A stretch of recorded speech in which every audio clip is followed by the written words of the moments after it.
500 ഏക്കറോളം വരുന്ന നെൽകൃഷിക്ക് ജലസേചനത്തിനായി കർഷകർ നിർമ്മിച്ച ബണ്ട് സാമൂഹ്യ വിരുദ്ധർ തകർത്തു. ഇതോടെ കർഷകർ ദുരിതത്തിലായി. തൃത്താല കുരുത്തിച്ചാൽ ചിറയിലെ ബണ്ടാണ് തകർത്തത്.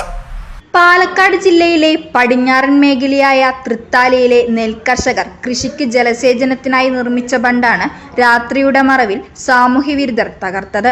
തൃത്താല, നാഗലശ്ശേരി, പട്ടിത്തറ പഞ്ചായത്തുകളിലെ 500 ഏക്കറോളം നെൽകൃഷിക്ക് വെള്ളം ലഭ്യമാക്കുന്നതിനായി കുരുത്തിച്ചാൽ ചിറയിലാണ് ബണ്ട് നിർമ്മിച്ചിരുന്നത്. ചിറയിലെ പാലത്തിലുണ്ടായിരുന്ന ചീർപ്പുകൾ നശിച്ചതോടെ വർഷങ്ങളായി കർഷകർ കയ്യിൽ നിന്ന് പണം ചെലവഴിച്ച് താൽക്കാലിക ബണ്ട് നിർമ്മിച്ചാണ് കൃഷിക്കുള്ള വെള്ളം കണ്ടെത്തിയിരുന്നത്. ഇത്തവണയും ബണ്ട് നിർമ്മാണം പൂർത്തിയാക്കിയതായിരുന്നു.